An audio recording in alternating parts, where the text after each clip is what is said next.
टीव्हीवर black and white TV आणि ते गाणं लागायचं, आमची माती आमची, अशीच होती ना चाल, है की नाही? म्हणलं बरोबर आहे, आमची माती आमचीच माणसं करायला निघाली आहेत आज. नाही कळलं? आमची माती आमचीच माणसं करतायत.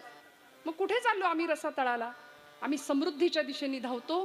वखवख वाढत चाललीये, प्रत्येक गोष्टीची ईर्ष्या वाढत चाललीये आणि सतत वाढ व्हावी. गुंठ्यावर नाही थांबायचंय, आम्हाला गुंठा वाढला पाहिजे, एकर वाढले पाहिजेत. 3 मजली घर बांधलं तरी 4 वरती गज शिल्लक ठेवतो का? पुढं माग वाढलं पाहिजे. असंच आम्ही विचार करतो की नाही, वाढलं पाहिजे, सगळ्यामध्ये वाढ पाहिजे आपल्याला. पण आम्ही असा कधी विचार करतो का की आज किंवा रोजच सकाळी मी उठल्याबरोबर ज्ञानेश्वरीच्या 100-200 ओव्या वाचते. आणि काटोपायचं, स्नान करायचं, 100-200 ओव्या मी आपलं वाचते आणि मगच पाण्याचा घोड घेतो किंवा घेते. बरोबर आहे ना? नाही का? रोज आपण 200 ओव्या, 100 ओव्या, 5 ओव्या, 10 ओव्या, रोज काहीतरी नाही, नित्य नैमित्तिक कर्म आम्ही करतो. माऊली म्हणतात नित्य नेम नामी ते प्राणी दुर्लभ. पण ज्यांच्याकडे नित्य आणि नियम सुद्धा आहे, लक्ष्मी वल्लभ तया जवळी, लक्ष्मीचा वल्लभ, तो आला की लक्ष्मी सुद्धा आपोआपच येणार आहे, सगळं येणार आहे.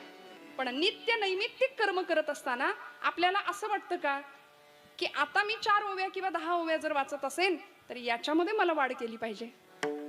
आपण जर हरिपाठ करत असू तर उद्यापासून अजून विष्णू सहस्रनामाचे जोड त्याला देऊ आणि आपली उपासना वाढवूया. संतांनी आम्हाला, समर्थ रामदास स्वामींनी आम्हाला सामर्थ्याची उपासना आणि उपासनेचं सामर्थ्य शिकवलं. उपासना ज्यावेळी आम्ही करतो त्यावेळी एक वलय तुमच्या माझ्या बाजूला, एक अत्यंत सकारात्मक शक्तींचं निर्माण होतं. जीवनातल्या सगळ्या प्रश्नांना तोंड देण्याची एक धाडसी वृत्ती आमच्या मनामध्ये निर्माण होते.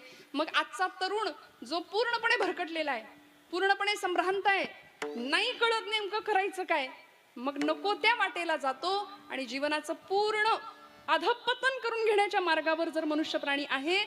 तर संतांनी तर प्रश्न विचारलेच, पण आमच्या बहिणाबाई खानदेशातल्या माझ्या अत्यंत आवडीच्या कवयित्री आहेत बहिणाबाई चौधरी, त्यांनी प्रश्न विचारला समाज मानसाला, अरे माणसा माणसा कधी होशील माणूस, लोभा पायी माणसाचा झाला रे कानूस. माणसा माणसा तुझी नियत बेकार, अरे तुझ्या परीस बरं गोठ्यातलं जनावर. हे बहिणाबाईंनी म्हणावं. अशिक्षित कवयित्री आहेत पण तरी सुद्धा मनुष्य जीवनाला, माणूस प्राण्याला अत्यंत चपकल असा प्रश्न विचारला आणि कुठेतरी आत डोकवायला सांगितलं. आता सांगा, आमची सगळी धडपड अर्थार्जनाकरता असावी की अर्थपूर्ण जगण्याकरता असावी? अर्थपूर्ण जगण्याकडे आमचा कल नाहीये. मग संतांनी आम्हाला अर्थार्जन करू नका असं सांगितलं का? नाही सांगितलं. फाटका तुटका प्रपंच संतांना मान्यच नव्हता. म्हणून तर तुकोबराई म्हणालेल्या जोडोन या धन उत्तम व्यवहारे. पण म्हणाले आम्ही पहिलंच वाक्य सिरियसली घेतो, त्याच्या पुढचं आम्हाला घेणं देणंच नाही. फक्त जोडोन या धन उत्तम व्यवहारे, त्याच्या पुढे काय उदास विचारे वेचकरी महाराज म्हणाले, तिकडे आम्ही बघत नाही फारसं. मग जीवनाच्या खऱ्या सगळ्या प्रश्नांची उत्तरं मिळायची असतील आणि आम्हाला एक अत्यंत सुखी, समाधानी, स्वास्थ्यपूर्ण जीवन जर प्राप्त व्हायचं असेल, बघा लौकिकात आपण आलो, व्यवहारात आपण आलो, प्रत्येकाला भोग भोगायचे, प्रत्येकाला दुःख आहे, प्रत्येकाला संघर्ष आहे, संघर्षाशिवाय जीवनच नाही. सगळं अनुभवत असताना आम्ही आमच्या जीवनामध्ये न्यूट्रल, बॅलन्स्ड, समतोल राहू शकू का? सुखी संतोषान यावे, माऊलींची ओवी आहे, दुःखी विषादान भजावे आणि लाभा लाभ न धरावे मना माझी. खूप सुख आलं आम्ही हुरळून जातो आणि खूप दुःख आलं की आम्ही तेवढेच खचून जातो. म्हणून जुनी लोक म्हणायची, भिंतीवर एक वाक्य लिहून ठेवावं, हेही दिवस जातील. म्हणले सुखामध्ये हे वाक्य आम्हाला जाणीव देईल, खबरदार फार उड्या मारू नका, हेही दिवस जातील. आणि दुःख आलं की तेच वाक्य आम्हाला आधार देईल, काळजी करू नका, हेही दिवस जातील. मग ही जीवनाकडे बघण्याची एक समतोल दृष्टी, समदृष्टी ज्यांनी आम्हाला दिली, ज्यांची उपासना संतांनी केली, असा भगवंत सुद्धा उभा कसा आहे हो? कसा उभा आहे? तोची एक दाता दानशूर, विटेवरी ज्याची समान समपाऊल ठेवून उभा आहे, जगाकडे समदृष्टीने पाहतोय, आम्हाला सुद्धा समतेची शिकवण देतोय आणि समदृष्टीने आम्हाला प्रत्येक गोष्टीला समचरण दृष्टी विठीवरी साधिरी समचरण दृष्टी विठीवरी साधिरी समचरण दृष्टी विटेवरी साधिरी समचरण दृष्टी विटेवरी साधिरी तेथे माझे हरी वृत्ती नो तेथे माझी वृत्ती नो आणि कनलगे वाईक आणि कनले माईक तेथे माझे हारी वृत्ती तेथे माझे हारी वृत्ती आणि कनलगे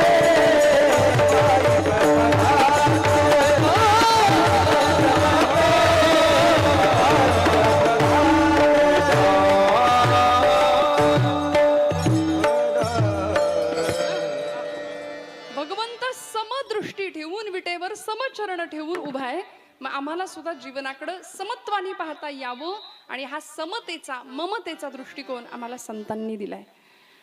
म्हणून संतपर प्रकरण संतांनी लिहिली, संतांचं महात्म्य सांगितलं आणि आम्ही ज्या सुखाच्या शोधात आहोत ते सुख आम्हाला प्रपंचात मिळणार नाही, म्हणून सुखाचा खरा पत्ता संतांनीच आम्हाला दिला आणि जीवन सुंदर परिपूर्ण करण्याचा एक मार्ग आम्हाला सांगितला. तुकोबरायांना विचारलं, महाराज आयुष्यामध्ये तुम्ही एक काळ प्रपंच सुख अनुभवलं, प्रचंड श्रीमंती होती, घरामध्ये रांग असायची लोकांची, तुका शेठ म्हणायचे लोक, प्रचंड श्रीमंती, बोल्होबा आणि आई कनकाईचे हे सुपुत्र, महाराष्ट्राच्या भक्ती ज्ञान आणि वैराग्याचं युती पर्व ज्यांनी गाथेच्या रूपाने मांडलं असे जगद्गुरु संतश्रेष्ठ श्री तुकोबाराय, कैवल्य साम्राज्य चक्रवर्ती ज्ञानोबाराय, हे सगळे संत यांना विचारावं, महाराजांच्या घरी प्रचंड श्रीमंती पण बघता बघता दारिद्र्य आलं ना.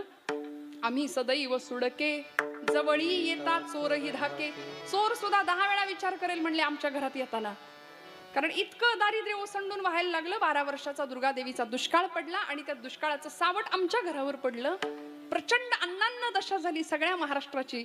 त्यामध्ये महाराज म्हणतात, बरे झाले देवा निघाले दिवाळे, बरी या दुर्दशा बरी या दुष्काळे पीडा केली, बरे झाले देवा बाईल कर्कशा, बरी ही दुर्दशा जनामध्ये. बरं झालं देवा. आपल्याला असं वाटतं का हो, जरा काही बिनसलं की आम्ही देवावर खापर फटतो, पण देवाला असं नाही म्हणत की देवा बरं झालं, बरं झालं. जो संसार तापे तापला तोची परमार्थी भला, हा न्याय आहे. संसाराचे चटके सहन करायला मिळाले की तो इकडे येतो, असा तसा नाही येत. सगळं छान असताना मनुष्य इकडे येऊ इच्छित नाही. जरा कुठे बिघडलं की आमची पावलं धर्माकडे, देवाकडे, उपासनेकडे, भक्तीकडे वळतात. म्हणून मी नेहमी असं म्हणते, आम्ही भक्तीच्या प्रांतात फार लबाड माणसं आहे, फार लबाडी करतो आम्ही. संतांनी सांगितलं, हेची दान देगा देवा, आम्ही थोडंसं काहीतरी करून म्हणू, हेची दान देगा देवा, लाखभर रुपये पगार व्हावा. सध्या पॅकेजची भाषा आहे नाही का. मी कुठल्या क्षेत्राला नावं नाही ठेवत आहे, पण आम्ही ऐहिकातलं मागणं मागतो. पण संतांचं जीवन अत्यंत सुंदर अशा उदात्त तत्वज्ञानाने भरलेलं आहे, भारलेलं आहे. म्हणून आम्ही ज्या सुखासाठी धडपड करतो ते सुख संतांना मान्य नव्हतं, कारण ते सुख भासमान आहे, भ्रमयुक्त आहे आणि खोटं आहे हे त्यांना कळलं होतं. म्हणून महाराजांना विचारलं, महाराज तुम्ही सांगा ना, तुमचं सुख कुठं आहे, कशाने जीवन परिपूर्ण होईल. तुका म्हणे माझे हेची सर्व सुख, तुका म्हणे माझे हेची सर्व सुख, तुका म्हणे माझे हेची सर्व सुख, तुका म्हणे माझे हेची सर्व सुख.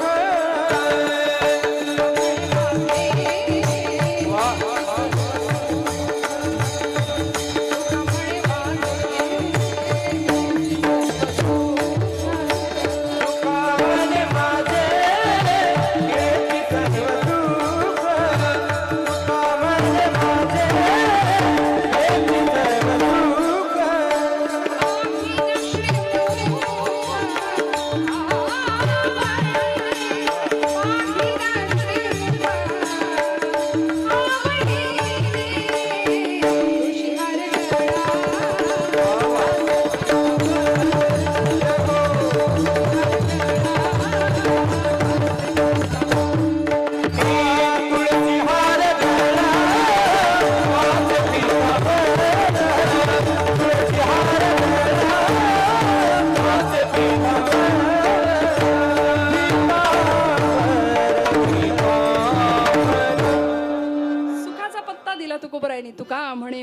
हेची सर्व सुख पाहीन श्रीमुख आवडीने.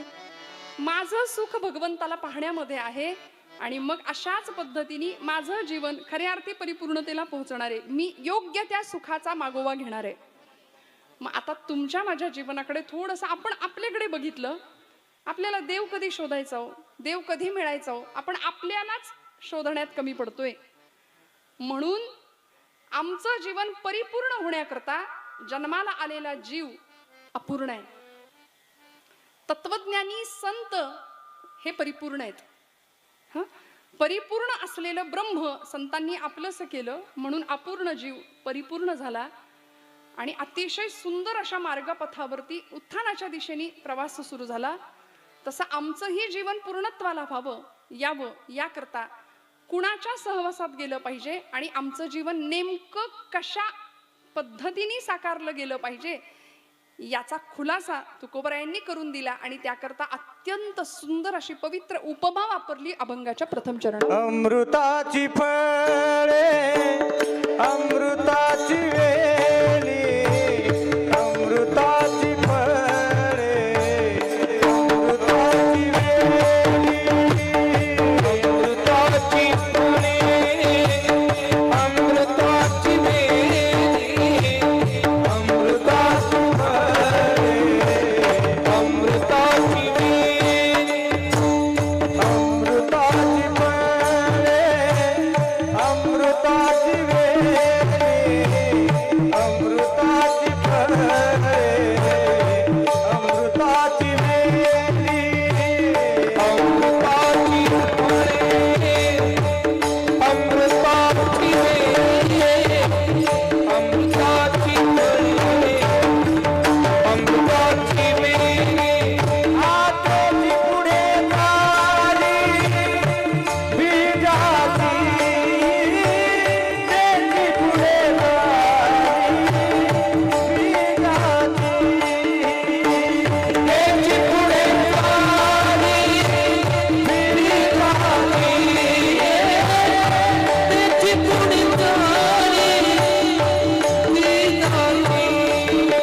आतेची पुढे झाली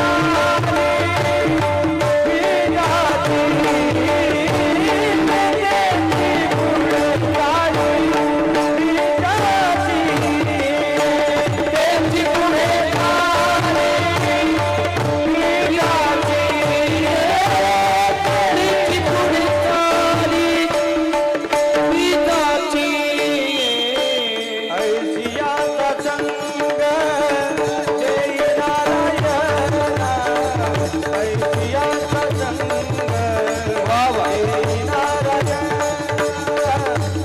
ऐशियाचा संग जय नारायणा ऐशियाचा संग जय नारायणा ऐशियाचा संग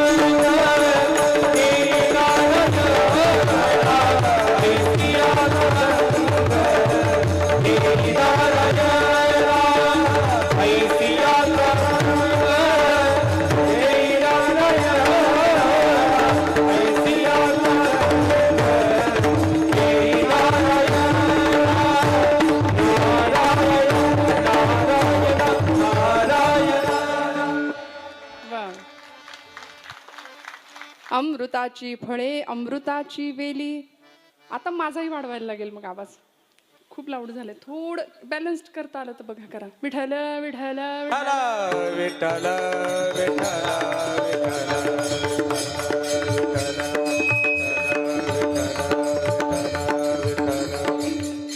अमृताची फळे अमृताची वेली तेची पुढे चाली बीजाचीही. ऐसियांचा संग देई नारायणा ओलावा वचना जयाची या. अतिशय सुंदर अशी उपमा तुकोबराय देतात संतांना परिपूर्ण जीवनाला. बरं का. अमृताची फळे अमृताची वेली तेची पुढे चाली बीजाचीही. महाराजांचं म्हणणं आहे अमृताच्या वेलीला अमृताचंच फळ येतं आणि त्याच प्रकारच्या बीजाचा उत्तरोत्तर विकास होत राहतो. जागे आहेत ना आपण सगळे. वेल कुठली आहे? अमृताची. वेल अमृताची आहे, मग फळही कारल्याचं येईल का? नाही ना, अमृतासारखंच येणार आहे. मग अशी वेल असेल तर बीज अमृताचं असेल आणि त्याच बीजाचा उत्तरोत्तर विकास होत राहणार आहे. संतांचं जीवन किंबहुना त्यांच्या सगळ्या पिढ्या या अमृतमयी होत्या. तुकोबरायांची पिढी काही साधी सुधी नाही हो. 8 पिढ्यांची परंपरा महाराजांची विठ्ठल भक्तीची. विश्वंभर बाबा आणि अमाई माता, विश्वंभर बुवा, त्यांच्यापासून सुरू झालेली महाराजांची ही परंपरा 8 पिढ्यांची. आणि मग बोल्लोबा आणि आई कनकाईच्या पोटी तुकोबराय जन्माला येतात, ज्या पिढ्यांमध्ये अखंड विठ्ठल वारी आहे, अखंड विठ्ठलाची भक्ती आहे, नामस्मरण आहे. ज्ञानोबा तुकोबांच्या मागे अनेक पिढ्यांची परंपरा आहे. म्हणून नामदेव महाराज सुद्धा म्हणतात, आकल्प आयुष्य व्हावे तया कुळा. ही कुळच्या कुळ भगवत भक्तीमध्ये समर्पित झाली, जगाला अतिशय सुंदर असा कित्ता दिला आदर्शाचा. त्यामुळे महाराजांना विचारलं, महाराज तुमचं काय हो? महाराज म्हणतात, माझ्या वडिलांची मीरा शिगा देवा, तुझी चरण सेवा पांडुरंगा. आमच्या वाढ वडिलांची कृपा आहे. आमच्या घरामध्ये असंच बीज उत्तरोत्तर विकसित होत गेलं की जिथे सुसंस्कार आणि अतिशय सुंदर अशा सद्भावनेचं, आदर्शांचं शिक्षण आम्हाला मिळालं. त्यामुळे आमच्या वाडवडिलांनी आमच्यासाठी प्रॉपर्टी म्हणून काय ठेवलं असेल तर विठ्ठलाचं नाम, इस्टेट म्हणून काय ठेवलं असेल तर विठ्ठलाचं नाम आहे. आज तुमचं आमचं वेगळं आहे. आम्ही आमच्या पोरांना आम्हाला जे मिळालं नाही ते सगळं मिळावं म्हणून मागायच्या आधी आम्ही त्यांना देतो. आणि ते पोरग थोडंसं जरा चटकपटक बोलायला लागलं, थोडासा मोठा झाला की आपल्याच बापाला, आपल्याच आईला विचारतो, तुम्ही आमच्यासाठी काय केलं? खरं सांगा. तुकोबरायांना विचारावं, महाराज ठामपणे सांगतात, माझ्या वडिलांची मीरा शिगा देवा. याला म्हणायचं अमृताचं फळ, याला म्हणायचं अमृतमयी जीवन. अनेक लोकोत्तर महापुरुषांनी या महाराष्ट्राच्या भूमीला किंवा या देवभूमीला आपल्या सद्विचारांनी सिंचित केलंय. ही भूमीच देवांची आहे, ही भूमी संतांची आहे. आणि इथे सद्विचारांचं सिंचन झालं. आमच्याकडे पाश्चिमात्यांचा एवढा प्रभाव झालाय की आम्ही भरकटल्यासारखे जगतोय. आता शिक्षण पद्धती आमची बदलली आहे. इंग्रज जेव्हा भारतामध्ये पहिल्यांदा आले ना, त्यावेळी लॉर्ड मेकॉले नावाचा शिक्षणतज्ञ इंग्रजांच्या बरोबर इथे आला होता. तो भारतामध्ये फिरला आणि त्यांनी त्याच्या भाषणात असं सांगितलं की मला भारतीयांच्यामध्ये एकही गरीब किंवा भिकारी माणूस दिसलाच नाही म्हणाले रस्त्यावर. गुलामी यांच्या रक्तात नाहीये म्हणाले. आणि इथं आपल्याला सत्ता करायची, इथं आपल्याला राज्य स्थापन करायचंय, तर पहिली गोष्ट काय करावी लागेल म्हणाले, भारतातली शिक्षण व्यवस्था आपल्याला बदलायला पाहिजे.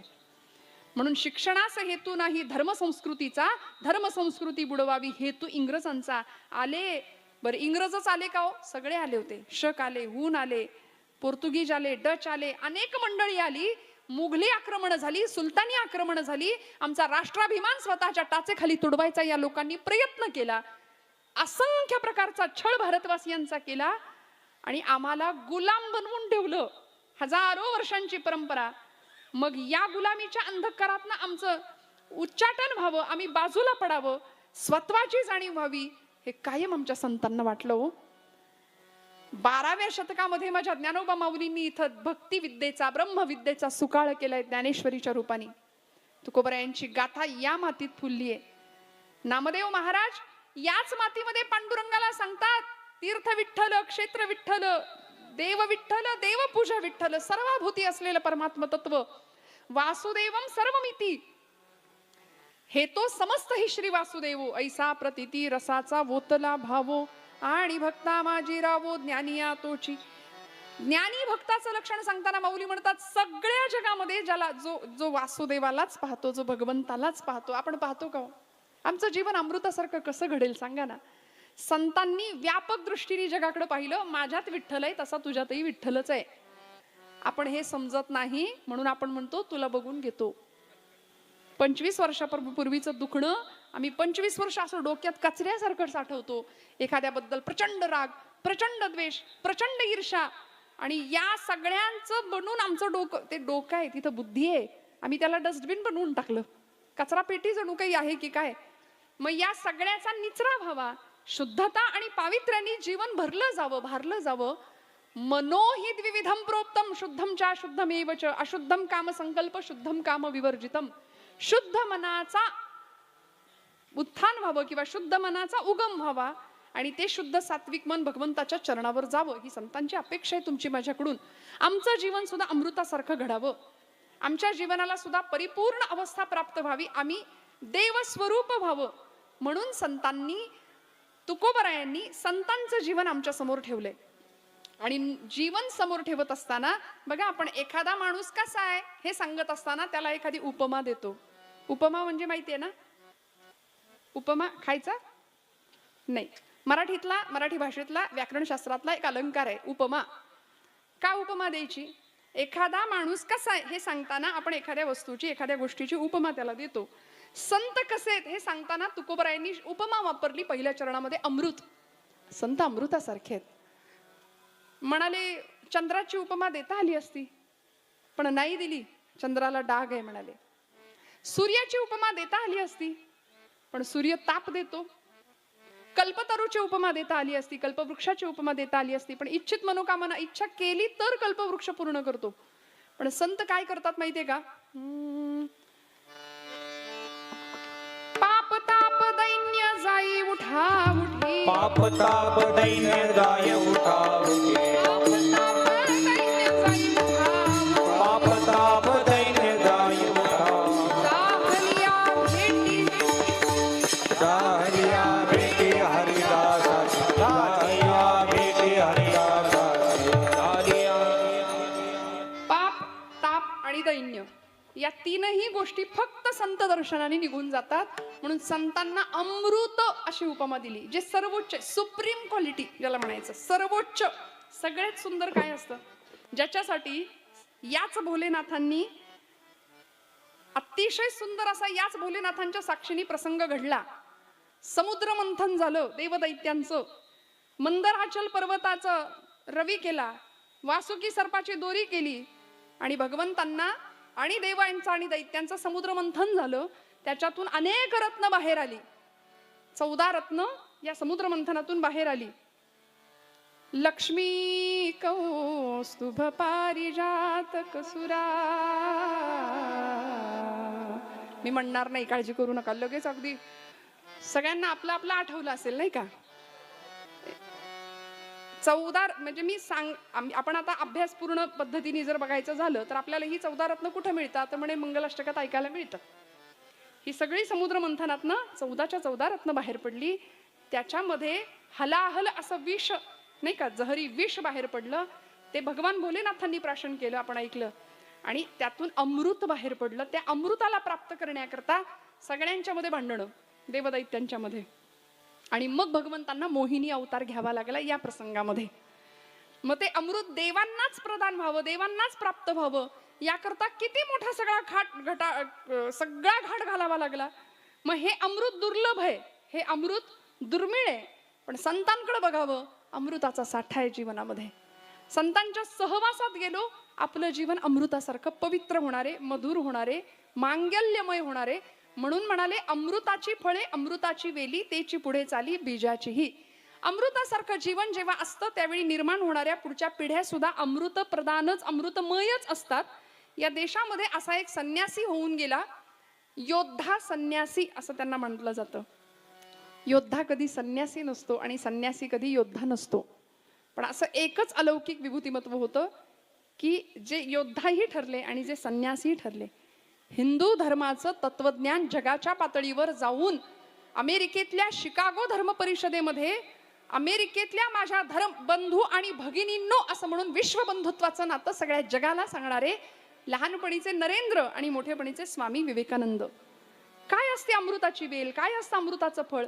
घराघरातल्या एखाद्या मातेनी कित्ता घ्यावा या आदर्श मातांचा. भुवनेश्वरी माता असं आईचं नाव होतं. 5 वर्षाचे होते नरेंद्र, आणि 5व्या वर्षी नरेंद्राच्या वाढदिवसाचा दिवस होता. आता आपल्याकडेही वाढदिवस करतात, नाही असं नाही, आमचं जीवन अमृतासारखं आहे, त्याच्याही पेक्षा छान आहे. आम्ही वाढदिवस करतो. परवा एका ठिकाणी वाढदिवस करताना पाहिला, छत्रपती महाराजांचा, शिवाजी महाराजांचा पुतळा, त्याच्यासमोर एक 15-20 गाड्या, बाईक, 2 व्हीलर, आणि मोठा केक आणला होता. तलवार आणली होती केक कापायला, नाही का. छत्रपतींनी ही तलवार हातात घेतली, भवानीचं अधिष्ठान त्या तलवारीला दिलं. शत्रूची मुंडकी उडवण्याकरता जी तलवार वापरली, गुलामीचा अंधकार दूर करण्याकरता जी तलवार वापरली, त्यांनी आमची पिढी आता केक कापायला लागली. मग आम्ही खरंच आमचं अधपतन आहे की खरंच ऊर्ध्वगामिनी वाटचाल आहे याचा विचार करायला लागेल. आम्ही छत्रपतींच्या महाराष्ट्रात राहतो, आम्हीही वाढदिवस करतो, पण आमच्याकडचे वाढदिवस कसे असतात मी सांगत नाही, जाऊ दे, आता सगळ्यांना सगळं माहिती आहे.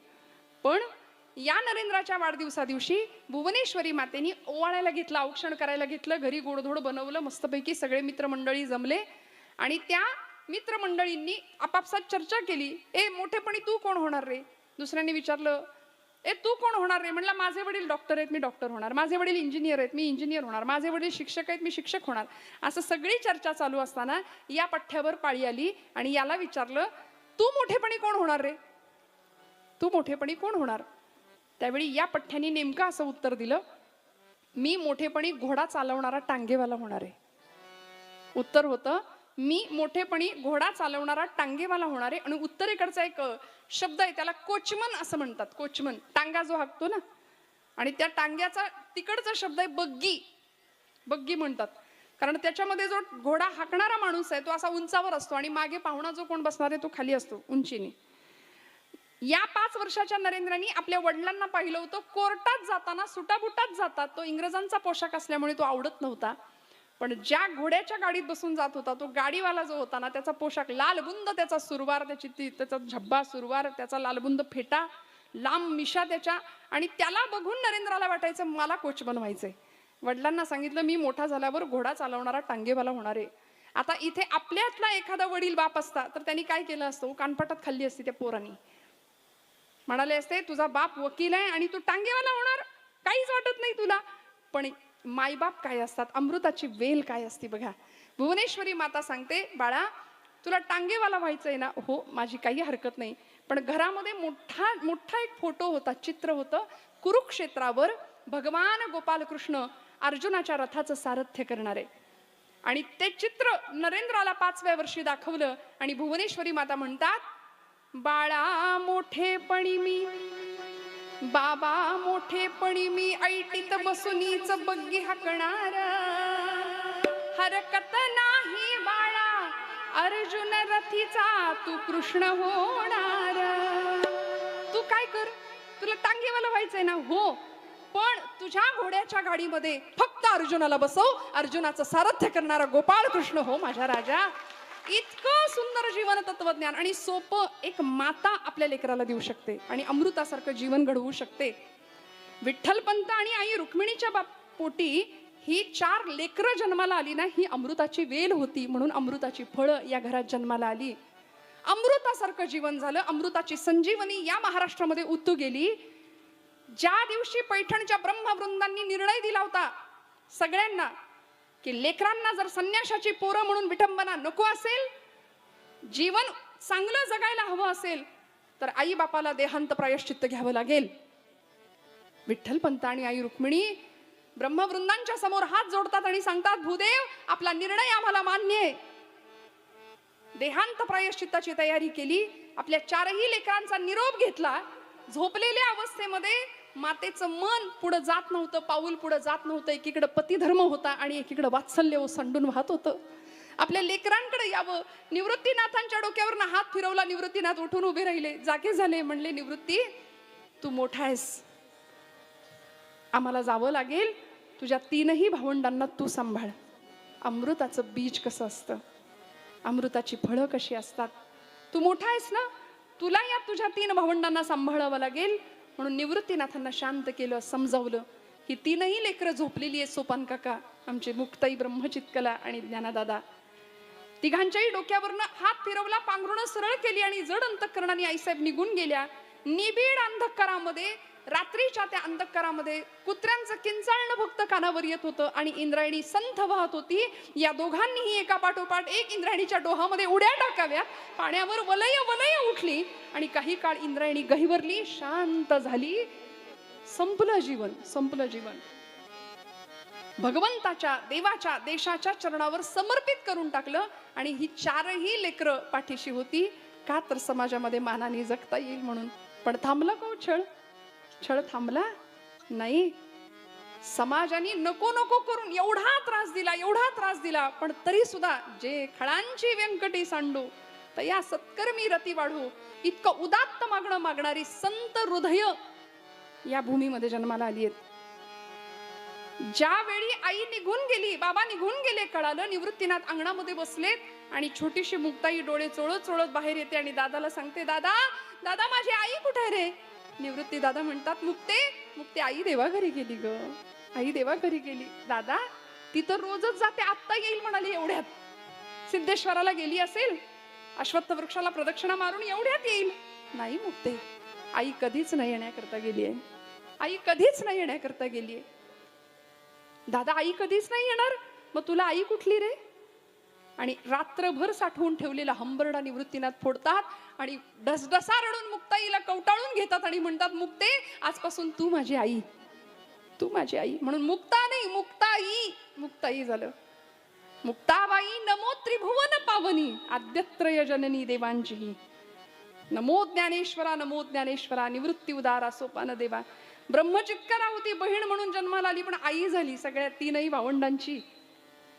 ही लेकरं ज्या एका विरक्त असलेल्या जोडप्यानी भक्तीचं साक्षात मूर्तिमंत प्रतीक म्हणजे आमची रुक्मिणी माता होत्या आणि वैराग्याचं साक्षात प्रतीक म्हणजे विठ्ठलपंत होते. ही अमृताची वेल होती, म्हणून अमृताचं फळ या भूमीत जन्माला आलं. या भूमीला एक राजमाता मिळाली. असे अनेक उदाहरण आपल्याला सांगता येतात श्रोते हो. ज्या मातेनी आपल्या 50 वर्षाच्या दीर्घ राजकारणाचा अनुभव आपल्या सुपुत्राच्या गर्भापासून त्याच्या रक्तात पेरला होता, गर्भापासून. आणि 5व्या वर्षी त्याच्या डोळ्यामध्ये स्वराज्याचं अंजन घातलं आणि 5व्या वर्षी आपल्या लेकराला विचारलं होतं, राजा या पुण्याच्या भूमीमध्ये इथं वाडा नाही घोडा नाही, सगळं स्मशान झालंय, पुण्याचं मसनवट झाली. आपल्याच लोकांनी आपल्याच भूमीवर गाढवाचा नांगर फिरवलाय.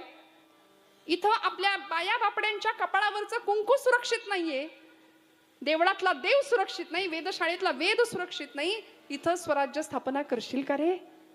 5 वर्षाच्या बाळाच्या डोळ्यात स्वराज्याचं दिव्य स्वप्न पाहणारी माता ही या मातीतली अमृताची वेल होती. म्हणून तर राजे घडले, राजे लढले आपल्याला माहितीये. पण मी एक धाडसी विधान बऱ्याचदा करत असते की राजे कुठूनही अवतीर्ण झाले किंवा भवानी मातेने असा आशीर्वाद दिला आणि प्रगट झाले असं काही घडलेलं नाहीये. जिजाऊ माता जर या इतिहासाच्या कालपटावर आल्या नसत्या तर छत्रपतींचं घडणं झालं नसतं, हे इतिहासाला मान्य करावं लागेल. म्हणून अमृताची वेल जशी असेल तसं अमृताचं फळ असेल. म्हणून मोठ्या माणसांवर खूप मोठी जबाबदारी आहे. संतांना अमृताची उपमा तुकोबरायांना का द्यावीशी वाटली? आमचं जीवन त्या पद्धतीने झालं पाहिजे, आमचं जीवन त्या दिशेने गेलं पाहिजे. मोठ्या माणसांवर का जबाबदारी आहे? ज्ञानोबराय सांगतात, येथ वडील जे जे करीती तया नाम धर्म ठेवीती. वडीलच जर रोज पानपट्टीवर जात असतील, तुम्ही जागे आहेत ना सगळे? अवघड आहे का काही? नाही ना. तर मुलगा दुसरं काहीच करणार नाही, काहीच नाही करणार. मोठ्या माणसांवर प्रचंड मोठी जबाबदारी आहे. आणि आज आमच्या घराघरामध्ये धर्माचं शिक्षण दिलं जावं, संत वाङ्मय सांगितलं जावं, लेकरांच्या कानी कपाळी ओरडून ज्ञानोबांचं तुकोबांचं चरित्र जेव्हा या महाराष्ट्रातलं लेकरू शिकेल ना, तेव्हा त्याच्या जीवनातल्या सगळ्या प्रश्नांना सामोरं जाण्याची ताकद त्याच्या मनामध्ये निर्माण झाल्याशिवाय राहणार नाही. इतकं सुंदर आणि सोपं जीवन तत्वज्ञान या मातीमध्ये पेरले, पण आम्हाला आमची श्रीमंती आमच्या लक्षात नाही घेते. आम्ही आता येणारच आहे गणपती उत्सव. मी नेहमी असं म्हणते, ज्या दिवशी महाराष्ट्रामध्ये पडद्याच्या मागे पत्त्यांचे डाव रंगणं बंद होतील, त्या दिवशी या महाराष्ट्रातला गणेशोत्सव खऱ्या अर्थी लोकमान्यांना हवा तसा घडेल बरं का. मी सगळ्यांना नाही धरत आहे याच्यामध्ये, बरं अपवादात्मक आहे. अनेक तरुण मंडळ आहेत की जी उत्तम आदर्श कामं करतायत, उत्तम समाज उपयोगी आणि समाज प्रबोधनपर कार्यक्रमांचं आयोजन सुद्धा करतात. पण एकीकडे दुसरीकडे पाहिलं तर संस्कृतीच्या नावाखाली किती अधपतन चालतंय याचंही दर्शन आपण घेतो. मग आम्ही अमृतासारखं जीवन आमचं कसं घडवणार?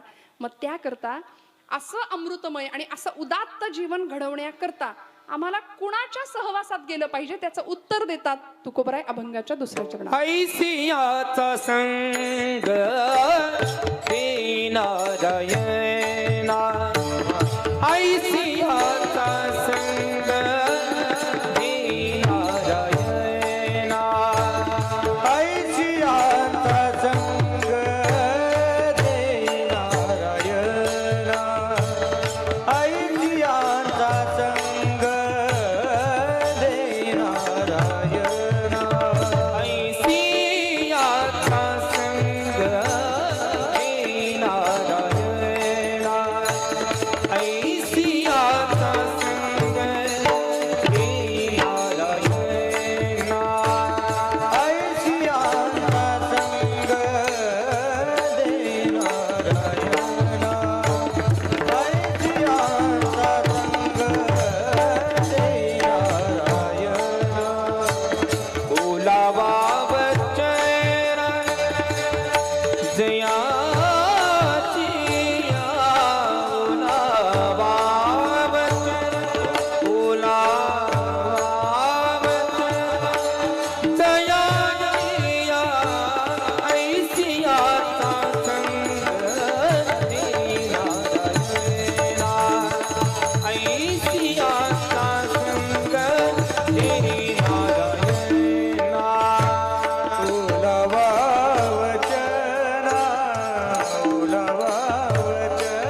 ऐसी अंचा संग देई नारायणा ओलावा वचना जयाचिया. सोपं सांगितलं. कुणाच्या संगात जायचं, कुणाच्या सहवासात जायचं. बघा, संगाचा रंग मनाला लागतो असं म्हणतात. एक वेळ पंगत चुकली तरी चालेल, पण संगत नाही चुकता कामा. सगळी वाट लागते जीवनाची, किंवा एकतर उत्थान होतं. त्यामुळे आम्ही कुणाच्या संगतीत आहोत, कुणाच्या बसण्या उठण्यात आहोत. तुकोबरायांनी किती सोपं अध्यात्म दिलं हो आम्हाला. आम्हाला वाटतं अध्यात्म म्हणजे फार असं काहीतरी अवघड आहे की आम्ही हसायचं नाही, कुणाकडे बघायचं नाही, कुणाशी बोलायचं नाही, असं आपलं गंभीर बसायचं. अध्यात्म असं नाहीये. अध्यात्म आत्म्याचं ज्ञान आहे. सगळ्यात मनाची उत्तम प्रसन्नता ज्याने टिकते ते अध्यात्म आहे. समाधी समाधी समाधी म्हणजे दुसरं काय हो, मनाची टिकणारी अखंड प्रसन्न अवस्था म्हणजे समाधी आहे. विठ्ठल विठ्ठल विठ्ठल विठ्ठल विठ्ठल विठ्ठल विठ्ठल विठ्ठल. मग आता जमलं ना, आम्हाला प्रसन्न राहता येईल ना. काही चेहऱ्यांकडे बघवत नाही, कायम 12 वाजलेले असतात. सगळ्या जगाचा ताप जणू काही माझ्याकडेच आहे. आपल्या असण्यानी आणि आपल्या नसण्यानी इथं काहीच फरक पडत नाही. हे ज्या दिवशी कळेल त्या दिवशी आम्ही सुखी होऊ. आम्हाला फार असं वाटतं मी आहे म्हणून सगळं चाललंय, माझ्यामुळेच सगळं चाललंय. असं नाहीये. इथं कुणीच कुणाचं नाही. तुम्ही नव्हता तोपर्यंतही जग रहाट चालूच होती, आणि तुम्ही आता नसाल किंवा असाल तेव्हाही जग चालूच राहणार आहे. कुणाचं कुणा वाचून इथं काही अडत नाही, हे आपल्या सगळ्यांना माहिती आहे. पण तरी सुद्धा मी आहे म्हणून विधभर जमिनीच्या तुकड्यासाठी एकमेकांचे खून पाडणारे भाऊ आपण पाहतो. का रामायण बघायचं म्हण? अमृतासारखं जीवन जर जगायचं असेल ना, तर आम्हाला संतांनी दिलेलं तत्वज्ञान अभ्यासावं लागेल. रामायणाकडे जावं लागेल या देशाच्या तरुणाला. तिथं बंधुप्रेम आम्हाला बघायला मिळेल भरताचं आणि प्रभू रामचंद्रांचं. काय झालं प्रभू रामांचं? ज्या दिवशी वनवासाला जायचंय असं कळलं, भरत त्या दिवशी नव्हते तिथं उपस्थित, आणि रामप्रभू निघून गेले. आणि जेव्हा भरत आले ना, त्यावेळी आपल्या आईच्या अंगावर धावून गेले होते भरत. मारावे तुझं वाटे परी म्हणतो रामराय माय तुला म्हणले होते. अगं कैदाशिनी, तुला मारावंसं वाटतंय, पण माझा राम तुला आई म्हणतो ना, म्हणून मारत नाही. हे प्रेम होतं, बंधुप्रेम. भरतांनी कधीच सिंहासनाचा हव्यास धरला नाही. कायम रामांच्या पादुकांची स्थापना केली आणि निष्ठावान सेवक म्हणून राज्याचा कारभार सांभाळला ना. हे बंधुप्रेम जमायचं असेल तर हृदयात ओलावा निर्माण व्हावा लागेल, आणि तो ओलावा निर्माण होण्याकरता संतांकडे जावं लागेल. कारण संत कसे? मऊ मृदू सबाह्य नवनीत, जैसे सज्जनांचे चित्त. लोण्यापेक्षा सुद्धा मऊ आहेत संतांचं हृदय. बोलायला लागले तर अमृत पाझरतं. साच आणि मवाळ. माझे ज्ञानोबा माऊली बोलायला लागली. ज्ञानेश्वरीची संजीवनी आम्ही पाहिली. काय आहे शब्द? मी तुले आणि रसाळ शब्द जैसे कल्लोळ अमृताचे. आई म्हटलं ना, आई म्हटलं का? तितकी हृदयामध्ये ओल आहे. आता तुकोबराय म्हणतात, ऐसी यांचा संग देई नारायणा ओलावा वचना जयाचिया. ज्यांच्या शब्दाला ओल आहे, ओल. तुम्ही म्हणाल ओलं कसं बोलायचं, शब्द कसे भिजवायचे? भिजवता येतात का शब्द? नाही. पण एखाद्याच्या हृदयाला जखम करणार नाही असा तर शब्द आम्ही बोलू शकतो. शब्द संभल के बोलिये, शब्द के हात ना पाव. एक शब्द हे औषधी, तो दुसरा शब्द हे घाव. असं आहे. 550 वर्षापूर्वी किंवा 25 वर्षापूर्वी एखाद्याने दिलेली एक शब्दाची जखम आमच्या हृदयाला व्रण करून जाते, आणि ती वर्षानुवर्ष निघत नाही. शस्त्राची जखम निघते, पण शब्दानी माणूस लवकर दुखावला जातो. मग बोलायचं कसं? बोलू ऐसे बोल बोल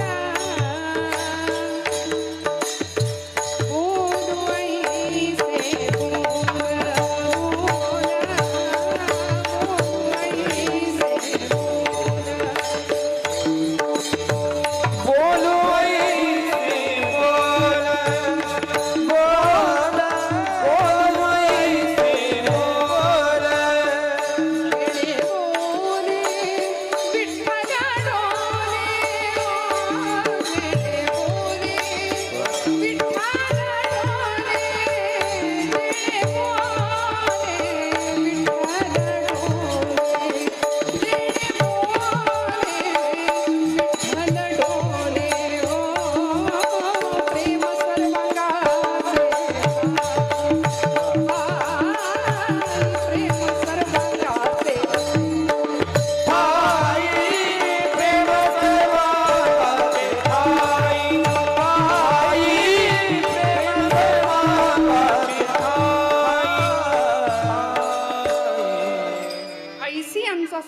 देई नारायणा ओलावा वचना जयांचिया. ज्यांच्या वचनाला भगवत प्रेमाची ओल आहे, ओल, जे शब्द भावनेनी भिजलेले आहेत, त्यांच्या संघामध्ये त्यांचा संग मला दे.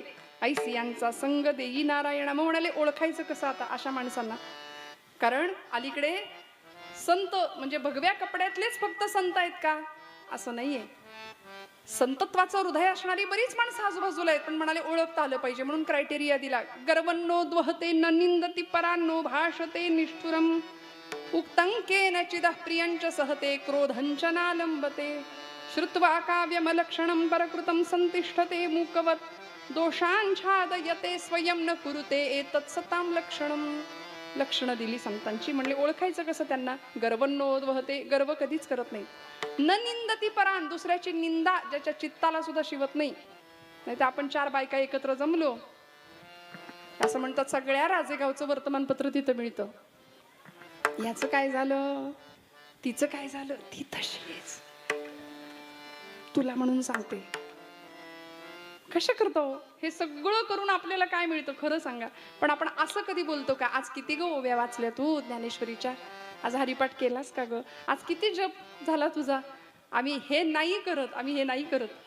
मग संतांना मला सांगावं लागलं, म्हणाले अशा सत्संगात जा, अशा संघात जा की जिथे ओल असेल, जिथल्या वचनांना ओल असेल, जिथं भगवत प्रेम ओसंडून वाहत असेल. मग आता कुठं जायचं? आता संतांकडे जायचं. माऊलींची ज्ञानेश्वरी घ्यायची, तुकोबांची गाथा घ्यायची. आमचं मन इकडे यायला तयार होत नाही. आम्ही लेकरू होऊन माऊलींच्या ज्ञानेश्वरीकडे जात नाही बरं का सहसा. मग लहानपण स्वतःकडे घ्यावं आणि जावं. किती ओल आहे, किती प्रेम आहे.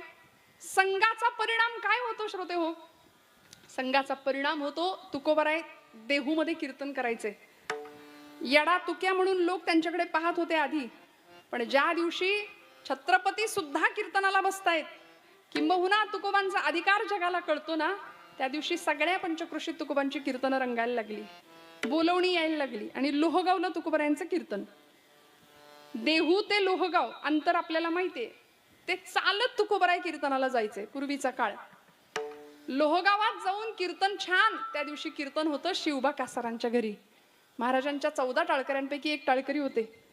शिवबा कासारांच्या घरी वाड्यामध्ये तुकोबरायांचं कीर्तन रंगलं. हा रंग कीर्तनाला, ज्या कीर्तनात साक्षात पांडुरंग येत होता, ते कीर्तन काय गोड असेल, काय गोड असेल. आमच्या कीर्तनात त्या नावाची एक व्यक्ती बसली तरी आम्ही भाग्य समजतो आमचं.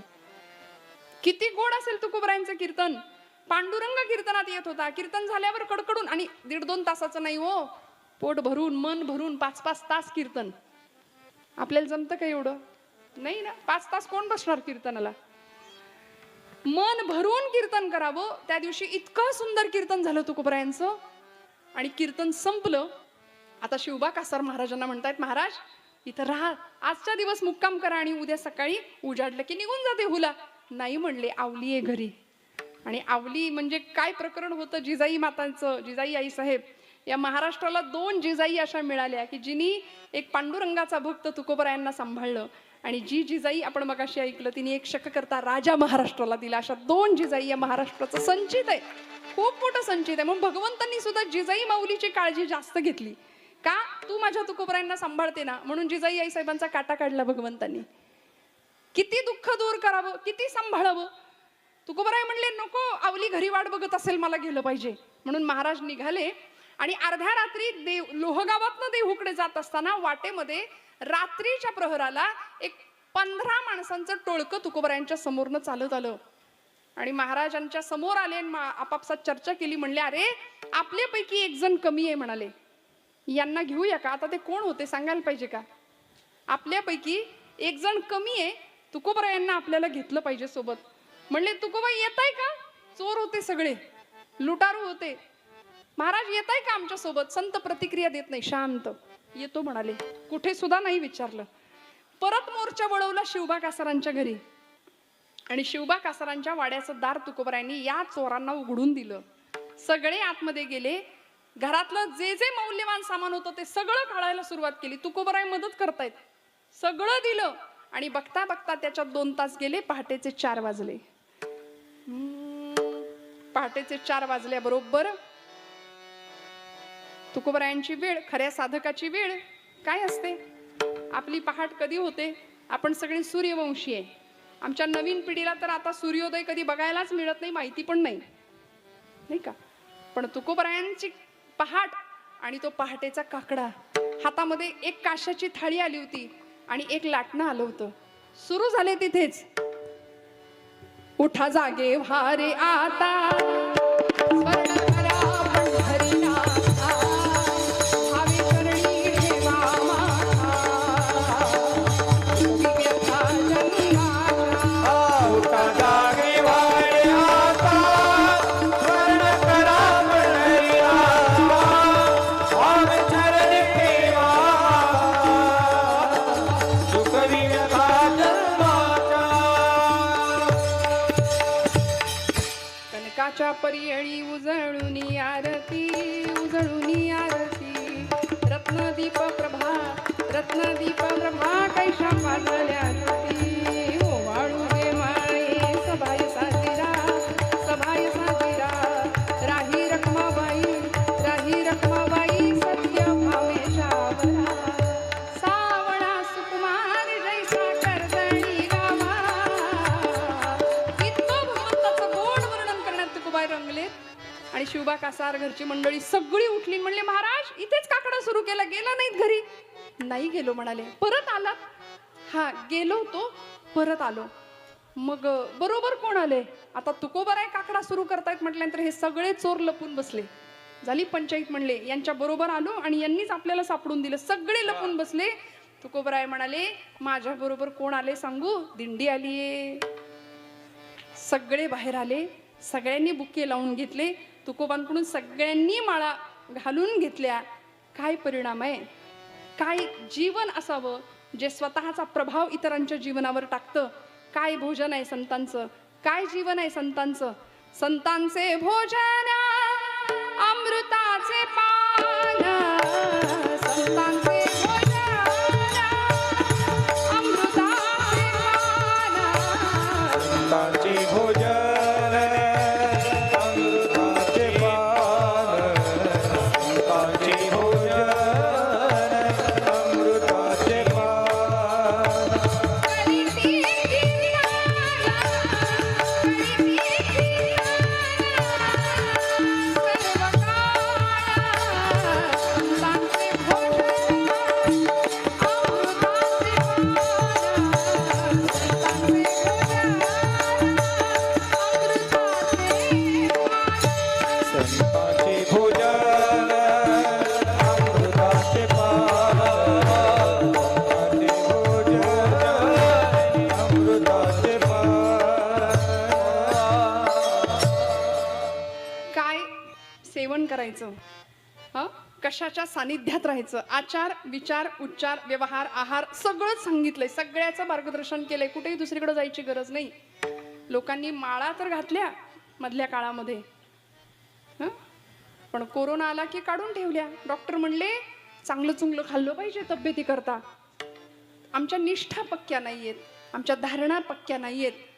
पण माळ आली गळ्यात की माळेबरोबर पथ्य येतं. पथ्य पहिलं, गळा माळ शोभे आत्मरूप शांती, भक्तिभाव दोन्ही धरू टाळ हाती, टिळा विरक्तीचा कपाळास न्यालो, आम्ही विठ्ठलाच्या भजनात आलो, आम्ही विठ्ठलाच्या भजनात आलो. आम्ही विठ्ठलाच्या भजनात आलो, आम्ही विठ्ठलाच्या भजनात आलो. किती गोड बोलावं, संतांकडे बघून शिकावं. ओ लावा वचना जयांचिया, सहज दर्शन सहज स्पर्श संत दर्शने. काय लाभ होतो? पद्मनाभ जोडला जातो म्हणाले, देव जोडला जातो, देव प्राप्त होतो. कारण देवाला प्राप्त करण्याचं एकमेव साधन किंवा एकमेव जर कुणी असेल तर ते संत दर्शन आहे, संतांचा स्पर्श आहे, संतांचा सहवास आहे. अनेक संत या भूमीला लाभलेत. ज्ञानोबा तुकोबांची ही परंपरा आहे. ज्ञानोबा तुकोबांनंतर अलीकडच्या काळातले अनेक संत आहेत. आपल्याला कारंजा मंडपात जर आपण कुणी गेला असाल, माऊलींच्या समाधीच्या समोर त्या मंडपामध्ये वारकरी संप्रदायाचे अध्वर्यू प्रज्ञाचक्षू संतश्रेष्ठ श्री गुलाबराव महाराजांचा सुंदर फोटो पाहायला मिळतो. महाराज प्रज्ञाचक्षू होते. 9व्या वर्षी अंधत्व आलं होतं महाराजांना. चाचरती चाचरती बाहेर निघाले ठाकाची मिठे काय करू. किती आनंद आहे बघा. माऊलींनी विरह भावामध्ये माधुर्य भावामध्ये विरहण्या लिहिल्या. राधेची भक्ती माधुर्य भावाची होती. रामकृष्ण परमहंस माधुर्य भावामध्ये पुरुष देह पण स्त्री भावानी केलेली भक्ती, तसं गुलाबराव महाराजांची. आणि संतश्रेष्ठ गुलाबराव महाराज हे विदर्भातले संत आहेत. प्रज्ञाचक्षू म्हणायचं त्यांना. आज माऊलींवर इतकं प्रेम केलं त्यांनी आणि वारकरी संप्रदायाचं एक भाकीत त्यांनी वर्तवून ठेवलंय. आज आपल्या सगळ्यांना माहिती आहे सगळ्यात मोठा पंथ आणि संप्रदाय जर कुठला असेल तर तो वारकरी पंथ आहे, वारकरी संप्रदाय आहे. आणि वारकरी संप्रदायाबद्दल भाकीत वर्तवणारे हे संत आहेत प्रज्ञाचक्षू गुलाबराव महाराज. त्यांनी असं भाकीत वर्तवलं होतं, येणाऱ्या काळामध्ये जगातला सगळ्यात मोठा संप्रदाय आणि सगळ्यात मोठा पंथ कुठला असेल तर तो वारकरी विश्वपंथ होण्याच्या मार्गावर आहे. हे भाकीत त्यांनी वर्तवलं होतं. संतांच्या वचनामध्ये एवढी ताकद असते. ते गुलाबराव महाराज आळंदीला त्यांची प्रवचनं चालू होती आजोळ घरात आणि ज्ञानोबरायांच्या समाधीचा अभिषेक चालू होता. अभिषेक करणारी एक व्यक्ती होती ल रा पांगारकर, ज्यांनी संत साहित्याचा खूप मोठा अभ्यास केला. लक्ष्मण रामचंद्र पांगारकर गुलाबराव महाराजांचे अनुयायी होते. अभिषेकाची वेळ आली आणि अभिषेक सुरू झाला. अगदी षोडशोपचार अभिषेक, पंचामृत लेपन चाललं होतं समाधीला आणि अष्टसात्विक भावजागृती झाली. डोळ्यातनं घळघळ अश्रू वाहतायत आणि असं हात फिरवतायत समाधीवरून. गुलाबराव महाराज तिकडे प्रवचनात आहेत आणि पांगारकर समाधीवरनं हात फिरवतायत. आनंद वाटतोय की मी माझ्या माऊलीला नाहू मखू घालतोय. आणि इतक्या सुंदर पद्धतीने हात फिरवत असताना अचानक गुलाबराव महाराजांचा आवाज पांगारकरांच्या कानात घुमला आणि तो कानात आवाज असा आला की पांगारकर, हातातली अंगठी तेवढी काढून ठेवा, माझ्या माऊलीला टोचतीये ती अंगठी. संवेदना किती एकरूप झाल्या असतील आपण कल्पना करू शकतो. हे फक्त बोलता येतं, बोलायला सोपं आहे. समाधीच्या गप्पा मारायला सोपे आहेत. माऊलींची समाधी त्यावर बोलायला सोपं आहे. तुकोबरायांचं वैकुंठ गमन बोलायला सोपं, किंबहुना चर्चा करायला सोपं आहे. आणि तुकोबराय वैकुंठाला गेले नाहीत असंही म्हणायला सोपं आहे, म्हणायला सोपं आहे. पण खरं सांगू, कितीही काहीही झालं तरी माऊलींची समाधी संजीवन समाधी आणि तुकोबरायांचं सदेह वैकुंठ गमन हे इतिहासाला मान्य करावं लागेल. हे त्रिकालाबाधित सत्य आहे. इथं आमचा भाव ज्यावेळी जागृत होईल त्यावेळी आम्हाला हे सगळं मान्य होईल. गुलाबराव महाराजांचा आवाज पांगारकरांच्या कानात घुमला आणि म्हणाले, थोडंसं हळू करता का जरा, माऊलींना तुमच्या हातातली अंगठी टोचतीये. ढसढसा रडायला लागले पांगारकर. म्हणले का? मला नाही कळलं माझ्या हातात अंगठी होती. माझ्याही कर्णेंद्रियांना श्राव्य नसलेला ध्वनी तिकडे गुलाबराव महाराजांच्या कानात ऐकू गेला आणि त्यांना कळलं माऊलींना माझी अंगठी टोचत असेल. इतका भाव भगवंताच्या चरणी एकरूप झाला. तेव्हा संतत्व या वृत्तीला एखादी व्यक्ती जाऊ शकते. आणि जगाने कितीही आघात केले तरी सुद्धा तेची संत सोशी जगाचे आघात सगळं सहन केलं आणि जगाच्या कल्याणच चिंतन केलं. आणि ते सुद्धा दंडवत घालून जगाच्या कल्याणाची कामना केली आहे संतांनी बघा. म्हणून आमच्या जीवनाचा आचार विचार उच्चार व्यवहार कसा असावा अभंगाच्या 3ऱ्या चरणात तुकोबराय आम्हाला सांगतात. उत्तम सेवन शीतल कंठाची, उत्तम सेवन शीतल कंठाची, उत्तम सेवन शीतळ कंठाची, उत्तम सेवन शीतळ कंठाची, उत्तम सेवन शीतल कंठाची, उत्तम सेवन उत्तम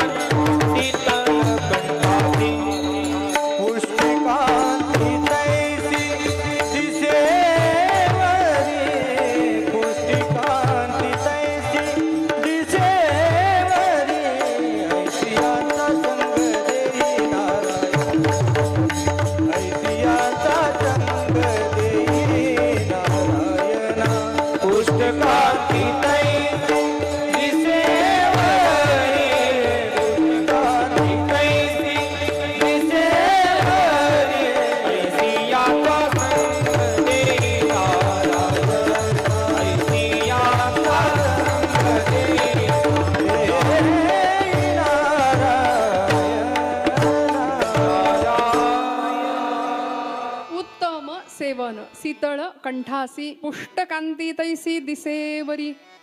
खायचं काय? काय खायचं? मांसाहार हा माणसाच्या जीवनाचा आहार नाहीच आहे, मनुष्याचा आहार नाही. वाघानं एखादं श्वापद मारलं तर त्याला ते पाप नाहीये, निसर्गाने ते त्याचं अन्न निर्माण केले. जीवो जीवस्य जीवनम ही जंगलची साखळी आहे, माणसाच्या जीवनाची नाहीये.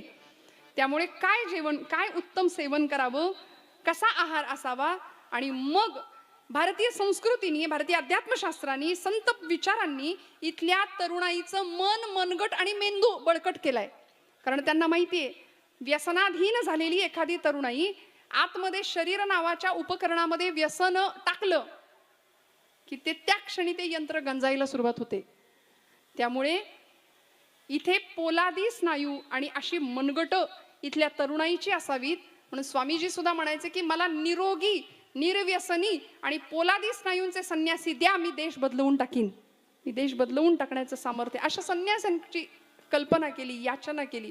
म्हणून छत्रपतींनी सुद्धा ज्या महादेवासमोर 150 मावळ्यांच्या धारोषण रक्ताचा अभिषेक केला आणि महादेवाला सांगितलं होतं की तू विषप्राशन करतोयस, पण ती ताकद शारीरिक मानसिक आमच्यामध्ये निर्माण व्हावी आणि आम्हाला स्वराज्य निर्मितीचं बळ भगवंता तू दे.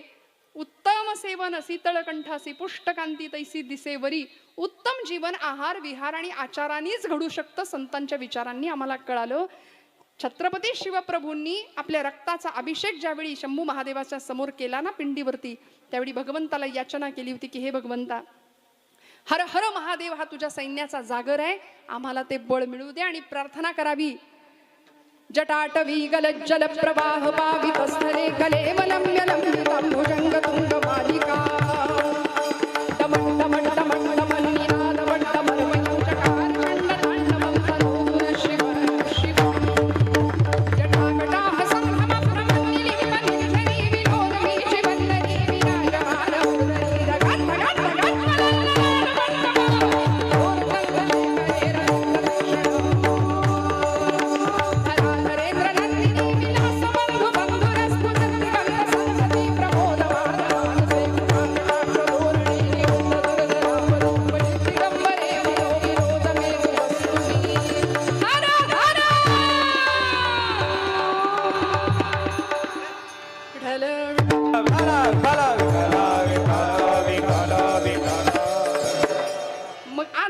छत्रपतींचा असेल, आदर्श स्वराज्याचे धाकले धनी संभाजी महाराजांचा असेल. आमच्या लेकरांसमोर आदर्श चुकीचे आहेत सध्या.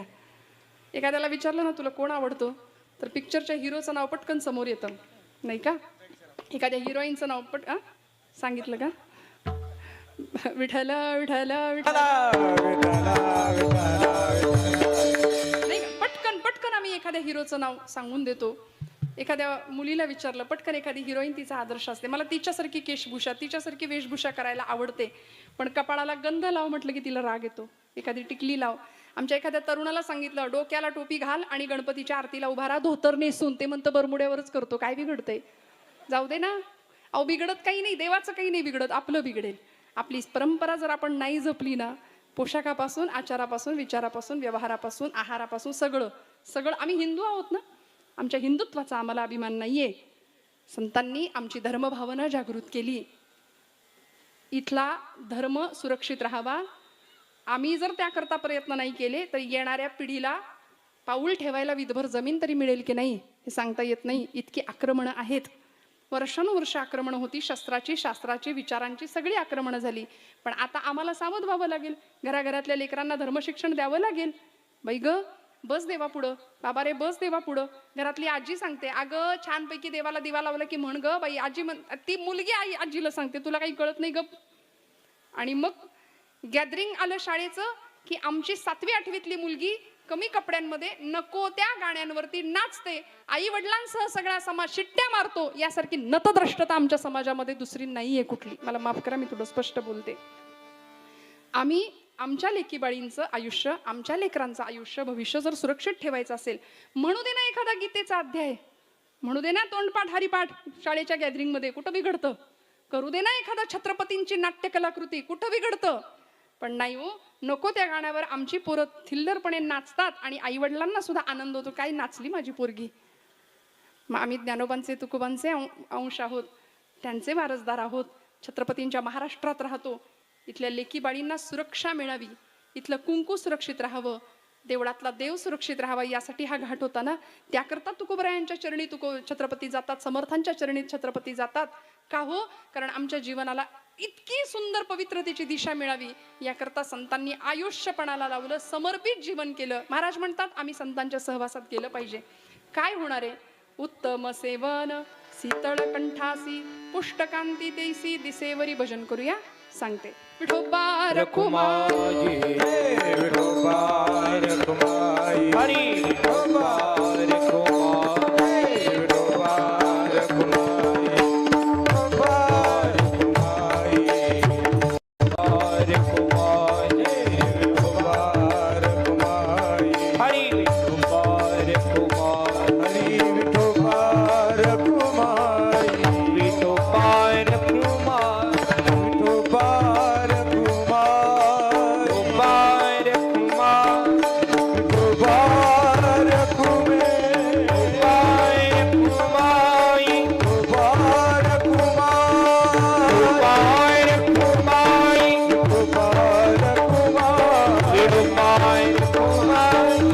रखुमाई, विठोबा रखुमाई, विठोबा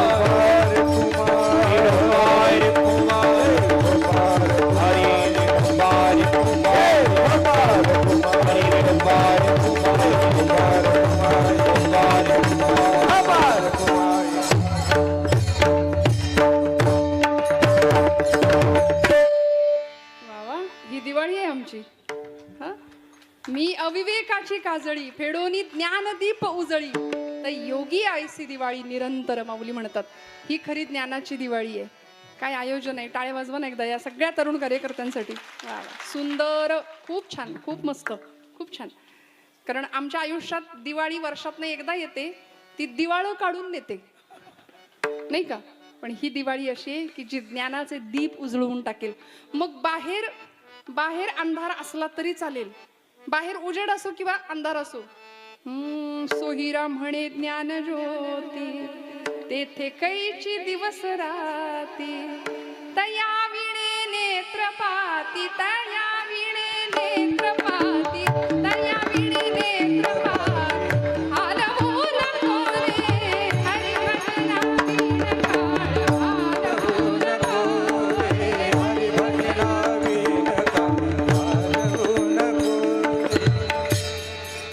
सोहिरा म्हणे ज्ञान ज्योती तेथे कैची दिवस राहती. एकदा का आतली ज्योत प्रगट झाली की मग बाहेर अंधार असू दे किंवा उजेड असू दे, प्रकाश असू दे, काही नाही. कारण आम्ही स्वयंप्रकाशी आहोत. आम्ही आमच्या आतला देव ओळखला, आम्ही स्वतःला भेटवलं. स्वतःकडे पाहत नाही आपण सध्या. आपलं सगळं लक्ष बाहेर आहे, बहिर्मुख आहोत आपण. अंतर्मुख आपण व्हावं, परमेश्वराच्या सानिध्यात जावं. आणि याकरता संतांच्या जवळ गेल्यानंतर काय होणार आहे, म्हणून संतांना जशी अमृताची उपमा तुकोबरायांनी दिली ना, तशी एक उपमा या अभंगाच्या शेवटच्या चरणात महाराज देतात. तुका म्हणे तैसे होई जेते संगे, तुका म्हणे तैसे होई जेते संगे, तुका म्हणे तैसे होई जेत संगे, तुका म्हणे तैसे होई जेत संगे, तुका म्हणे तैसे होई जेते संगे, तुका म्हणे तैसे होई जेते संगे, तुका म्हणे तैसे होई जेत संगे, तुका म्हणे तैसे होई जेत संगे. वास लागे अंगे चंदनाचा, वास लागे अंगे चंदनाचा, ऐतिहाचा संग देई नारायणा, ऐतिहाचा संग देई नारायणा. वास लागे अंगे चंदनाचा,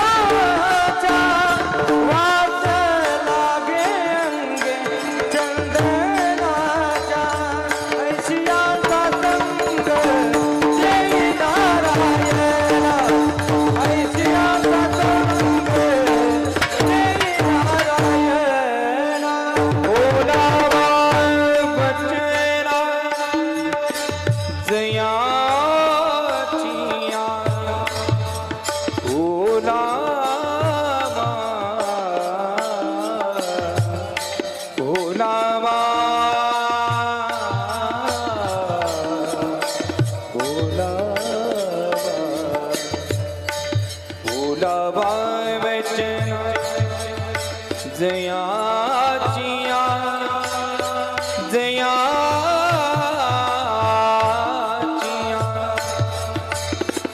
उडावा वचन जया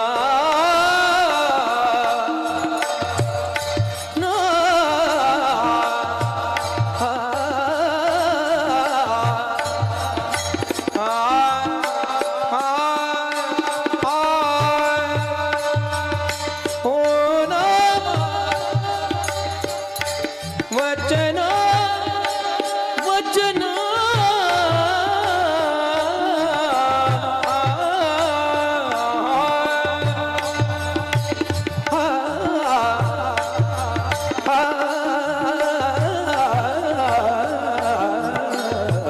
उडावा वचन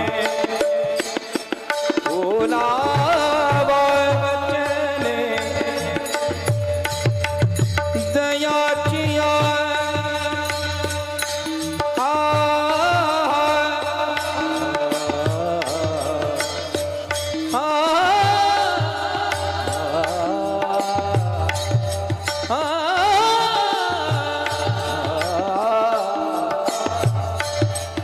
सागप मग सानी निरे दमादा मरे मग सरे गमा पदा पद नि नि नि नि नि नि पद नि सा सार सा सारे ग रे सा सारे ग म रे सारे ग म म ग रे सा नि द ब म ग रे सारे ग म प द ब नि द नि रे द नि द नि द नि द ब द ब नि द ब म प म द ब म ग म ग ब म ग रे ग रे म ग रे सा रे ग म प द प सा रे ग म प द प सा रे ग म प द प प द नि ध नि ध नि ध नि ध नि ध नि ध नि ध ब प द नि द द द द द प द नि द द द द द सा रे द द द द द द द प द सा सा रे सा सा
काय बोलावं, हा सुख सोहळा स्वर्गी नाही ही व्हिडिओ आवडल्यास आपल्या चॅनलला लाईक, शेअर आणि सबस्क्राईब करायला विसरू नका.